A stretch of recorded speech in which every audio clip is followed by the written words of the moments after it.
around my story. I am addicted to food. I suffer a lot. I need help. I've tried to give up, but I fail every time. Hamburgers. Who can give up eating hamburgers, especially with barbecue sauce? I didn't mind this kind of addiction, but I'm getting ahead of myself. Let me begin by introducing myself. I am Patricia, 15 years old, living with my parents and my brother. I lead a quiet life. No interests, no hobbies, except for eating, that is. Food is my faithful friend. It never leaves me. It is my partner, my soulmate. But having food as your soulmate has insidious side effects. A dark side, if you will. It denies me a healthy life, robs me of the energy to play, and causes me to sleep excessively. I would much rather stay at home with a bag of potato chips than go out and exercise. My soulmate ultimately betrayed me, though, last Thanksgiving at my granny's home. She lives in a state nearby. Granny was a clever doctor and an excellent cook at that. She could conjure up something really delicious. On that day, she had prepared barbecue turkey with nuts and other secret recipe ingredients. The taste was so great, as if it had descended from heaven itself. I felt like I was fighting a food war, and I had to win at all costs. I ate and ate and ate. I don't know why, but I just couldn't control myself. I attacked that turkey like it was the last on the planet. But every culinary war with a worthy adversary, such as the barbecued turkey, has its own unique type of casualties. Suddenly, I found myself unable to breathe. I fell to my knees and passed out. The turkey had won. I woke up later in the hospital, though, still clinging to an unfinished turkey leg.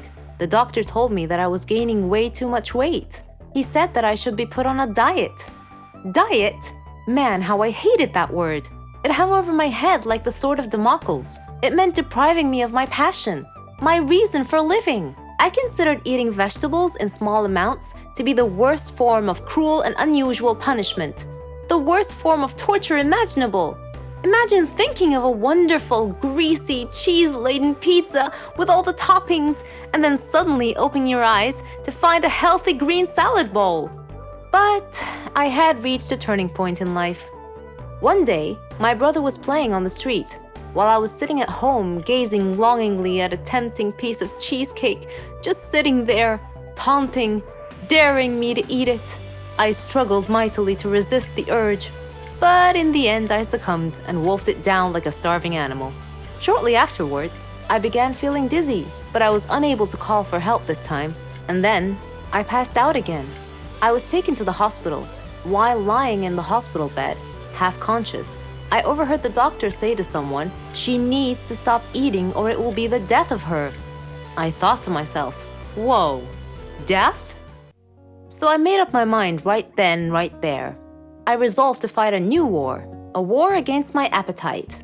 On our way back home, I told my father that I wanted to see a nutritionist. He was delighted to hear that. Later, at the clinic, the doctor welcomed us in. She told me how to overcome my eating fetish. She gave me a strict diet regimen with a schedule full of healthy meals. I kept telling myself that winning this war was possible. I simply had to be patient and persevere. I stuck to the strict diet and did some physical workouts. My parents supported me wholeheartedly. I was enthusiastic. I can totally do this. A week passed quickly, and I eagerly visited the doctor to receive some good news. When the doctor weighed me and told me that my weight hadn't changed at all, I was crestfallen. She looked at me and asked me, how was this possible? I told her I didn't know, because I was following her diet thoroughly, though it did require a tremendous effort on my part. Another week passed, and again I went to the doctor. The results were the same. She said to me, "Patricia, are you sure you're following the diet I prescribed for you?" I said yes. She sat there wondering. Then she told me with a puzzled look on her face, "It's odd, but your weight is increasing, not decreasing." This unexpected piece of news mystified me. Another week passed. No change. The doctor was nonplussed. I returned home with a dejected look on my face. My father asked me what was wrong. And when I told him, he laughed. Do you believe that? My father actually laughed at my predicament. I was furious. He gestured an apology with his hand and then told me that it was my own fault. I was puzzled. What are you talking about? He told me that I had been sleepwalking to the refrigerator every night, and eating everything in sight. I was taken aback. I couldn't believe it. "Stop acting like you didn't know it," he said. "You must have been awake." I replied, "No, Father, I'm not acting. I was truly unaware that I've been sleepwalking and eating in my sleep." But now that we've finally solved the mystery of the increasing weight, we returned to the doctor with this new information and told her the situation.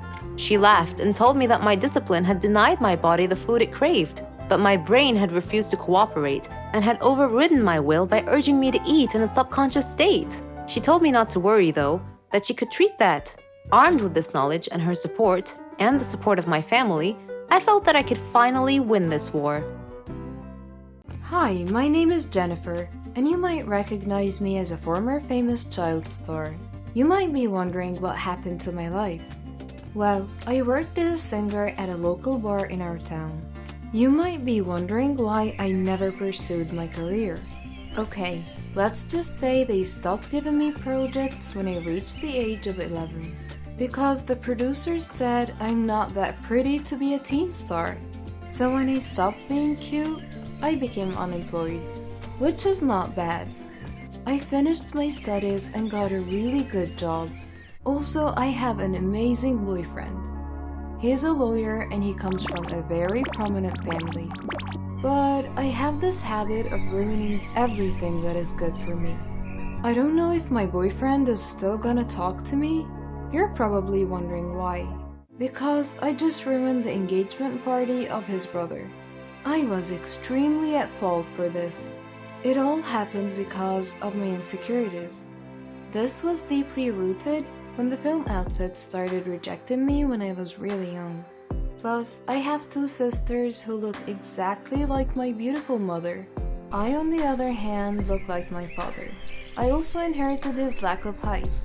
Don't get me wrong, I'm not ugly. I'm just not that pretty. And my sisters always make fun of me. But I'm extremely talented. When I sing, I get a lot of tips from people. My employer always gives me extra cash because a lot of my fans go to his bar on a regular basis just to watch my gigs. This is where I actually met my boyfriend Sam. Anyway, before I proceed, kindly make sure you hit the subscribe button. Who knows, you might just win a free ticket to one of my concerts someday. I will start telling you the story by how Sam and I met. One night, I was at the bar and singing at the top of my lungs, then after the performance, all of the customers applauded and requested more. Then, a drunken guy grabbed me by the arm and started to harass me on stage. To my disbelief, I just found myself hitting the guy with the microphone. Sam also happened to be there. The drunken guy and I ended up at the police station. The drunken guy sued me. Turns out he's the son of a very powerful politician. But Sam represented my case and they dropped the charges. That was mainly because there were a lot of witnesses and they testified that I was attacked first. Since then, we became really good friends, and eventually, our friendship blossomed into a beautiful romantic relationship. Sam is a super great guy. He didn't give me any reasons to get jealous from any other woman. But also, I realized that I don't know anything about his past. I never really got a glimpse of his world because whenever he asked me to meet his friends or his family, I chicken out. I always take work as an excuse. I always say, I have a gig, rain check, and that's my usual response. Then one time he told me that his mother just came back from a super long trip and that she's interested to meet me. Well, we've been dating for almost a year, and I ran out of reasons to dodge the situation. So I said, yes, let's do it. Before the weekend, I went to the mall to buy a new dress for the meetup. I was able to buy a nice long black dress and I bought some accessories as well. I really wanted to wow Sam's mother so she would like me for her son. I cannot bear the thought of losing him. When I was done shopping, I went to the burger shop and bought one for a takeout.